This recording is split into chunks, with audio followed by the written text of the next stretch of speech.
decision. The fate of the colony is in your hands now.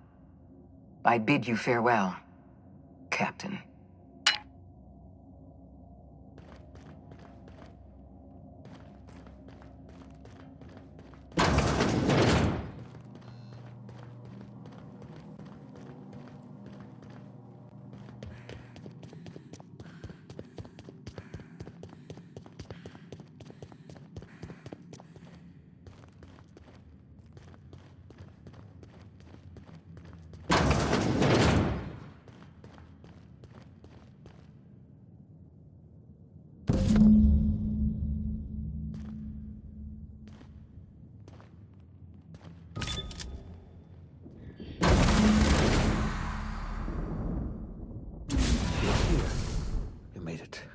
I can hardly believe my eyes.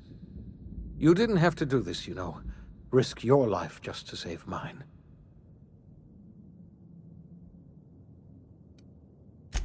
No, I expect they didn't. You're a force of nature, aren't you? You've left the board in tatters, but Halcyon is still on the verge of starvation. I just hope we're not too late. You and I are going to have to work harder than ever to save Halcyon. I'm afraid the situation is far worse than any of us ever anticipated.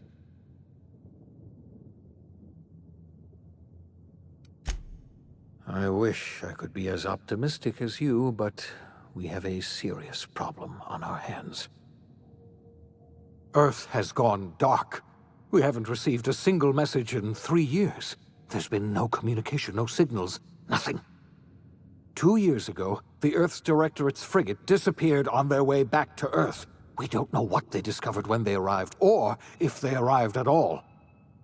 Earth is only an idea to us. But that idea is the bedrock the colony is built upon. If people were to find out it's gone dark, the shock could be too much to bear. I don't want to imagine what'll happen once news gets out. Let's just keep this between us for now. You mean we're all alone out here? Really alone? I'm afraid so, Miss Holcomb. Halcyon is the only home we have left. Returning to Earth is no longer an option. Earth isn't going to help us. No one's going to help us now. We're alone out here, and I don't know if we're going to survive.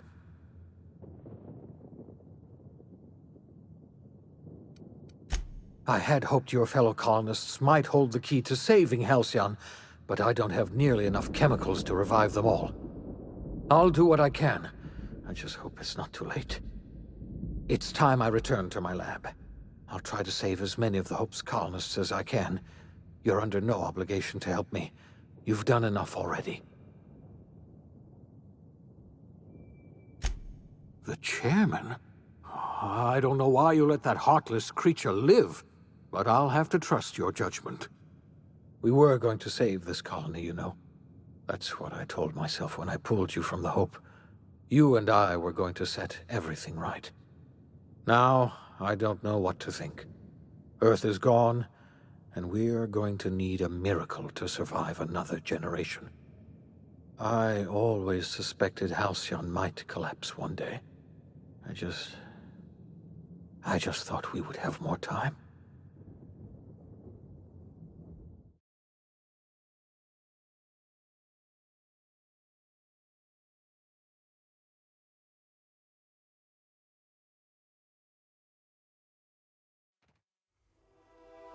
The OSI teaches that everything in the universe happens according to the grand plan. But the stranger that arrived in Halcyon was an unplanned variable. From the moment he landed in Emerald Vale, his actions altered the course of history.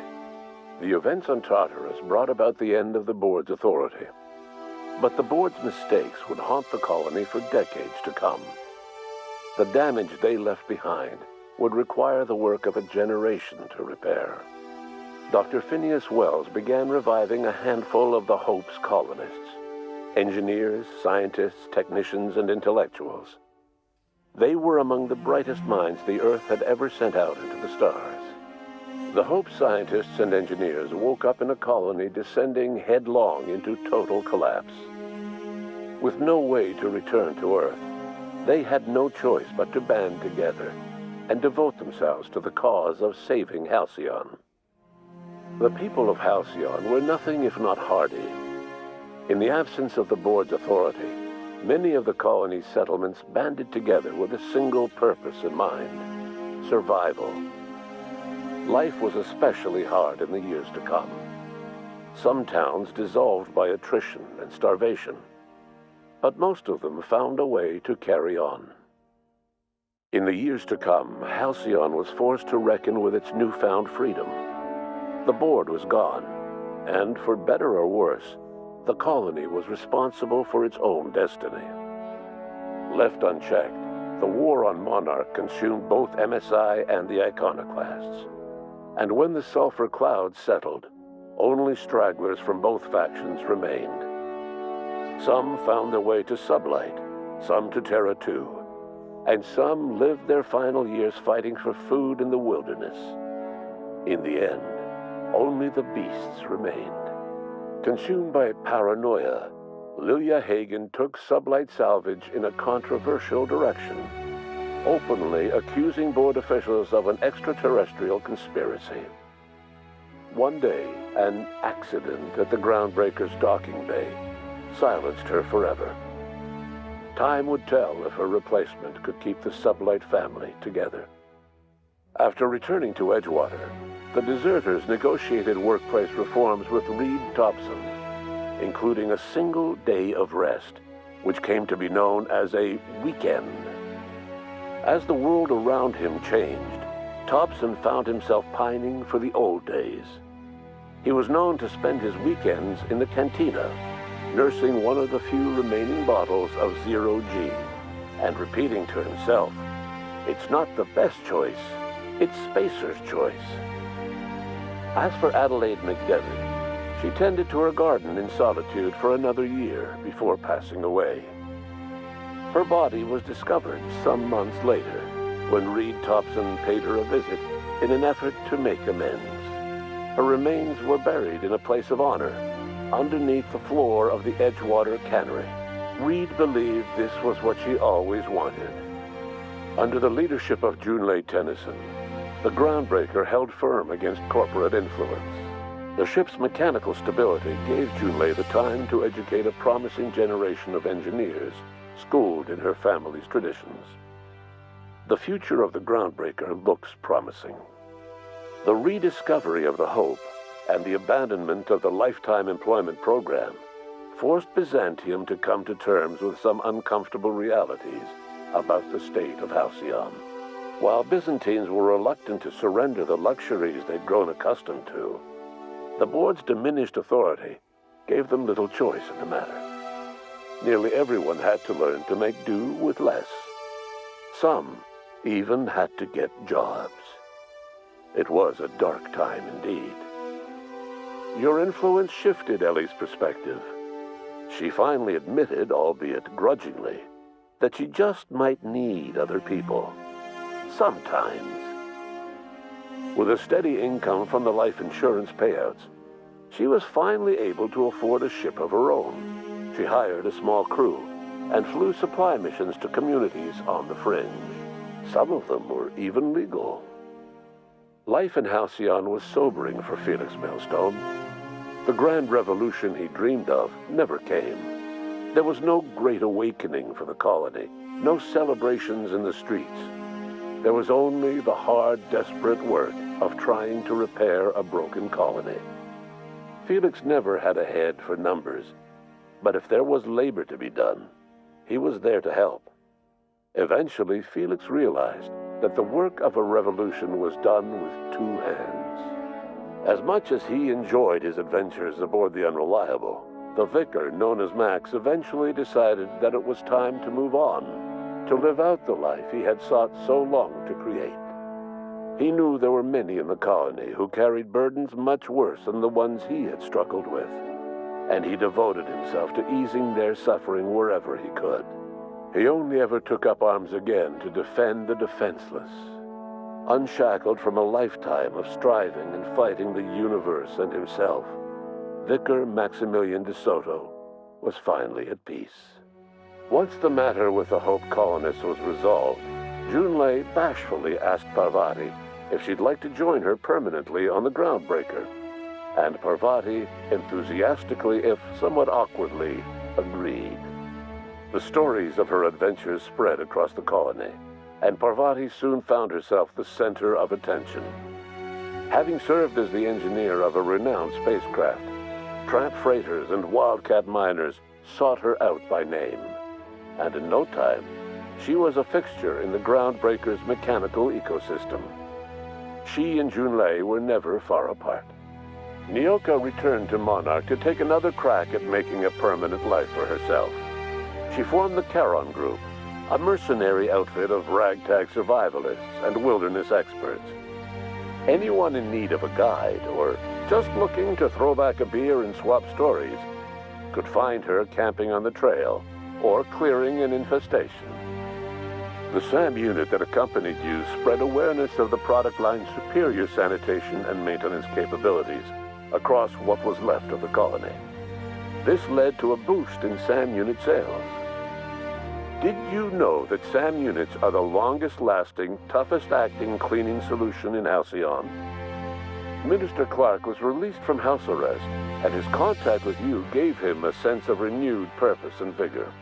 Once it became clear that no help would be coming from Earth, he threw his considerable efforts and talents into helping Halcyon manage the crisis before it. It was widely suspected that Sophia Akande was the true power behind Chairman Rockwell.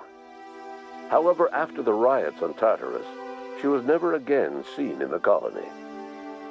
Various theories circulated as to her fate. Some believed she boarded an interstellar ship capable of journeying to a distant colony.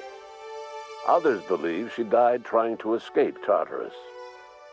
Some few suggest she fled to Monarch, where she continued to live among a small band of loyalists.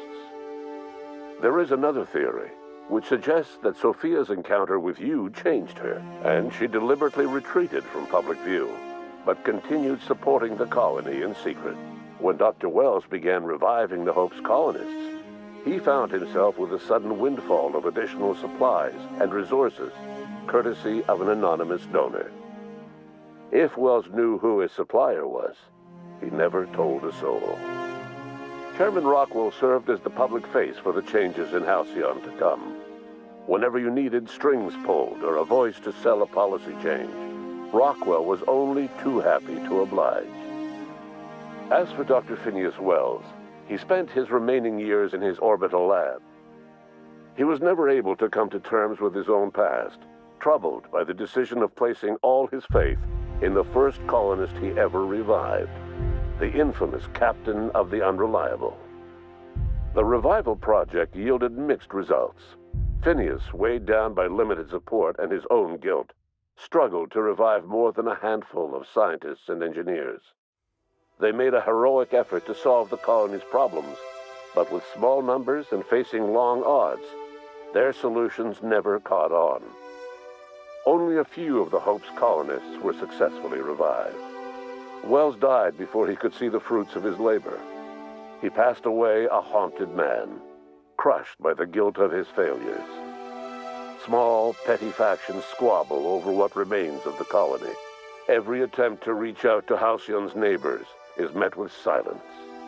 And what about you, the unplanned variable in the history of Halcyon?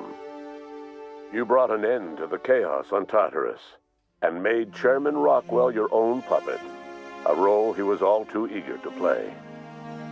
The colony never realized you were the true power behind the new administration. By acting vicariously through agents and third parties, you controlled Halcyon from the shadows. As a result, Halcyon survived the turbulent years that were to follow. No one knows what's happened to Earth, and no one knows what the future has in store for Halcyon. All we know for certain is this: the name of the Unreliable and that of its intrepid captain will remain the subject of countless stories for years to come.